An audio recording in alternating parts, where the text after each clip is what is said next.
Bonjour, je m'appelle M. Ousseynou Gaye, directeur de l'école Armand Ndiaye, l'école où nous sommes présentement pour préparer l'ouverture des classes.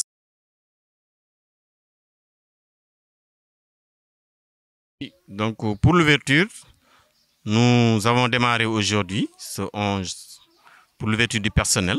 Tous les enseignants sont ici présents, tout le monde a répondu à l'appel, vraiment. Et nous sommes là dans l'école que vous voyez. Donc, je rappelle que durant les vacances, on a eu, comme vous avez vu derrière nous, une classe, deux classes et le bureau qu'on a eu à réfectionner par la mairie de Popenguine-Ndayane. Donc, ils ont rafistolé les murs. Voilà, donc ce que nous saluons. Pour un bon démarrage, donc la mairie nous a envoyé ici le service d'hygiène qui a pulvérisé les classes, toutes les classes et les toilettes, bien sûr. Et aussi, nous sommes en désherbage, on n'a pas encore terminé. Nous avons employé des jeunes qui ont eu à désherber la cour hier. Et il reste, bien sûr, d'ici le jeudi, on compte démarrer avec une propriété entière de l'école, de la cour. Pour le démarrage cette année, nous allons démarrer encore comme l'année passée, les apprentissages. Les enseignants sont prêts, il reste maintenant les élèves qui doivent venir le jeudi, bien sûr, avec le minimum de matériel, de fourniture, pour pouvoir démarrer les apprentissages, Inch'Allah.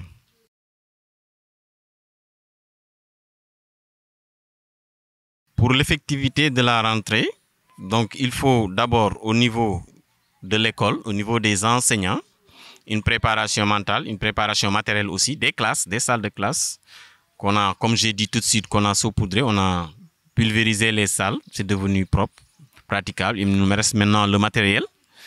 Pour le matériel aussi, nous allons recevoir du matériel de la mairie et des autres partenaires aussi. La mairie nous a conviés pour un jour pour nous donner les fournitures pour les enseignants et pour les élèves.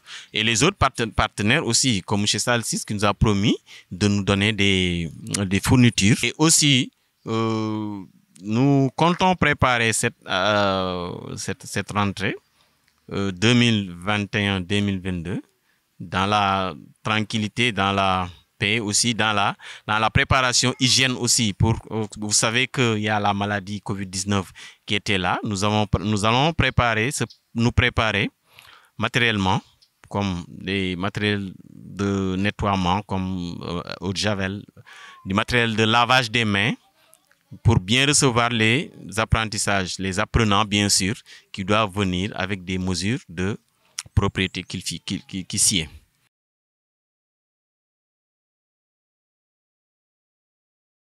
Vous voyez, les problèmes majeurs de l'école, c'est les problèmes d'infrastructure. Hein. Vous voyez que l'école Armand Ndiaye, comme je l'avais dit tantôt, est tellement délabrée. Comme vous le voyez, les constructions sont anciennes. Donc, il y a le bâtiment derrière moi qui date depuis 1957.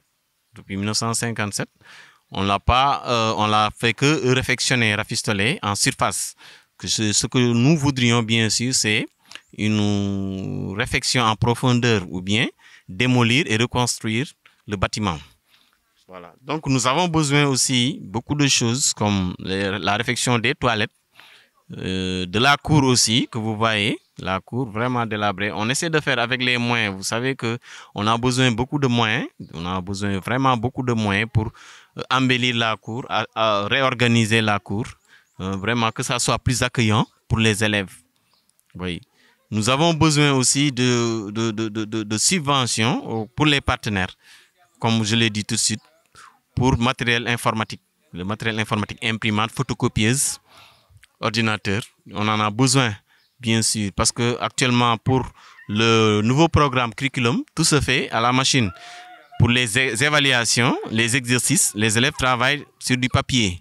Et il nous faut des rames de papier, du matériel informatique, imprimante et des photocopieuses pour chaque élève, pour que chaque élève ait son devoir sur la table.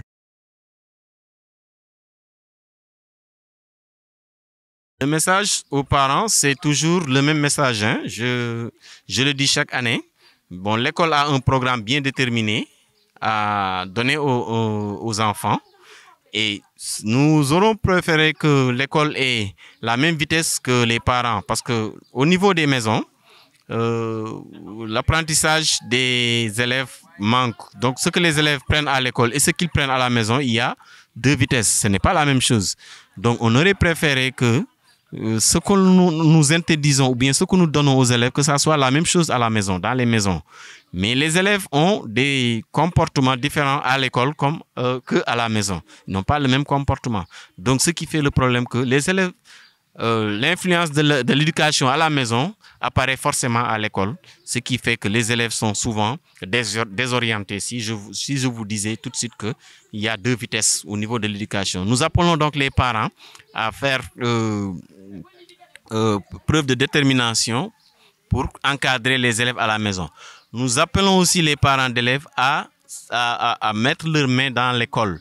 Que l'école n'est pas l'école des enseignants seulement, n'est pas l'école du directeur, c'est l'école de la communauté. Tout le monde doit avoir accès à l'école pour demander des informations ou bien faire des contributions, que ce soit en idées ou bien en matériel, pour le bien-être d'abord de l'école et des élèves. Parce que les élèves, c'est nos élèves. Ce ne sont pas seulement pour les parents, mais pour nous aussi les enseignants qui devons œuvrer pour améliorer la qualité des apprentissages au niveau de l'école et au niveau même du village. Les heures de descente que vous voyez, c'est des heures qui ont été fixées par l'administration. À l'école, on entre à 8 heures et on descend une récréation à 11 heures, 11h30 et on descend à 13 heures. Mais il y a des cas où le maître est obligé de faire des cours de renforcement. Ce qui amène les parents surtout à croire que les enseignants retiennent les élèves à l'école sans raison. Mais bon, on ne peut pas retenir des élèves à l'école sans raison, surtout au CM2 et au CM1. Parce que nous enseignants, nous jugeons insuffisant le quantum horaire, c'est-à-dire l'heure allouée aux élèves pour les apprentissages. Parce que les élèves, s'ils ne travaillent pas à l'école, ils vont jouer la plupart dans la rue, dans les rues ou bien à la plage, ou bien dans la brousse. Donc, au lieu de perdre du temps, on leur donne des exercices qu'on va faire ici à l'école et les corriger en même temps. C'est pourquoi des fois les enseignants dépassent les heures de descente. Au lieu de 13 heures, il y a certains qui peuvent aller jusqu'à 13h30 ou bien 14 heures. C'est ça les raisons. Surtout le maître de CM2. D'habitude, le maître de CM2, comme l'année passée et les années passées, il allait jusqu'à 14 heures même ou bien 15 heures. C'est parce qu'il veut seulement que les élèves apprennent. Parce que sans l'école, les élèves ne travaillent pas. Nous, on a vu que les élèves ne travaillent pas à la maison. C'est à l'école seulement qu'on peut les forcer à travailler. C'est pourquoi on est obligé de dépasser un peu les heures. Nous appelons aussi les parents à faire preuve de compréhension que nous ne retenons pas les enfants ici pour rien, mais c'est surtout pour leur bien.